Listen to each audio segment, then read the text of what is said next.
योग हा शब्द युज या संस्कृत धातूपासून बनलेला आहे। युज याचा अर्थ जोडणे। योग ही अशी एक जीवनशैली आहे की जी आपल्या शरीर आणि मनाला जोडते।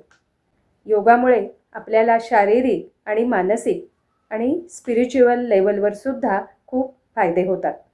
योगामध्ये आसन आणि प्राणायाम याबरोबरच यम, नियम, प्रत्याहार आणि धारणा यांचाही समावेश होतो।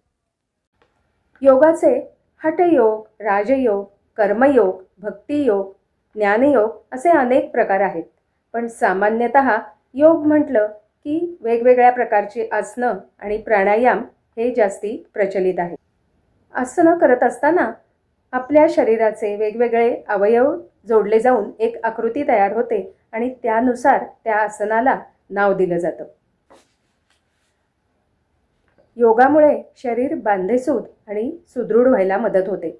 बऱ्याच जणांची अशी कल्पना असते की आपण योग करायला सुरुवात केली म्हणजे आपलं वजन पटापट कमी होईल। पण एक लक्षात घ्या, योगामुळे तुमच्या शरीरामधली जी अतिरिक्त चरबी आहे, जे अतिरिक्त फॅट आहे ते जायला मदत होते आणि यामुळे तुमचं शरीर बांधेसूद आणि सुदृढ होतं आणि त्याचा परिणाम वजनावर होतो। योगामुळे आपल्या शरीरातला लवचिकपणा, चपळता आणि संतुलन साधण्याची क्षमता वाढते। योगामुळे स्टॅमिना सुद्धा चांगला वाढतो। या सगळ्याचा परिणाम साहजिकच त्वचेवर होऊन आपल्या त्वचेला सुद्धा म्हणजे आपल्या चेहऱ्यावर सुद्धा छान ग्लो येतो। योगामुळे आपल्या शरीराचा चपळपणा वाढतो। याचा फायदा विशेषतः खेळाडू आणि वृद्ध लोक यांच्यामध्ये दुखापतीचा धोका टाळण्याच्या दृष्टीने खूप चांगला होतो। आसन आणि प्राणायाम या दोन गोष्टींमुळे आपली रक्ताभिसरण संस्था, पचन संस्था, श्वसन संस्था या सगळ्यांची कार्य सुरळीत राहायला खूप मदत होते। यामध्ये जर काही दोष असतील, यामध्ये जर काही आजार असतील तर ते बरे व्हायला सुद्धा त्यांनी मदत मिळते।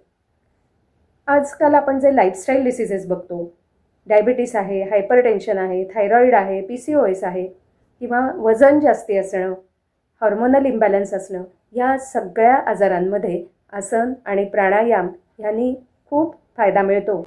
तुम्ही सातत्याने आसन आणि प्राणायाम करत राहिलात तर या आजारांमधून बाहेर पडायला, आरोग्य मिळण्याच्या दृष्टीने खूपच आपल्याला फायदा होतो। योगाची व्याख्या करत असताना योगश्चित्तवृत्ती निरोधः अशी व्याख्या केलेली आहे।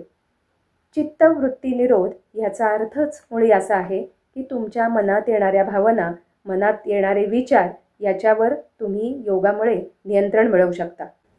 योग केल्यामुळे आपल्या मनाची एकाग्रता आणि प्रसन्नता वाढते। आपल्या मनाला एक प्रकारच्या शांततेचा, आनंदाचा अनुभव होतो। ज्यांना सतत ताण आहे, डिप्रेशन आहे, अँक्झायटी आहे किंवा एखाद्या आघातानंतर आलेला पोस्ट ट्रॉमॅटिक ताण आहे, या सगळ्यांसाठी योग हे खूप फायदेशीर ठरतं। योगामुळे या सगळ्यातून बाहेर पडायला मदत मिळते। अल्झायमरसारख्या आजारांमध्ये सुद्धा औषधांबरोबरच आसनं आणि प्राणायाम यांची जर जोड दिली तर त्याचा फायदा रुग्णाला जास्ती दिसतो। योगामुळे आपल्या मनामध्ये सकारात्मक बदल होत असल्यामुळे आपल्या हॅप्पी हार्मोन्सचं सिक्रेशन सुद्धा वाढतं। योगामुळे असं सिद्ध झालेलं आहे की आपल्या मेंदूवर सुद्धा सकारात्मक आणि रचनात्मक परिणाम होतात।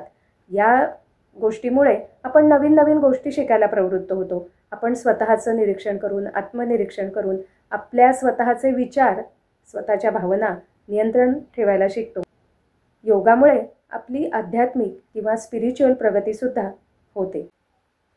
योग ही जीवनशैली जर आपण आचरणात आणली तर आपण रोगाकडून आरोग्याकडे आणि ताणाकडून शांततेकडे, प्रसन्नतेकडे आपला प्रवास नक्कीच चांगल्या पद्धतीने करू शकू। आपलं आरोग्य, आपला आनंद यामध्ये योगाचं असणारं महत्त्व ओळखून आपण आपल्या रोजच्या दिनचर्येमध्ये त्याचा समावेश करूया।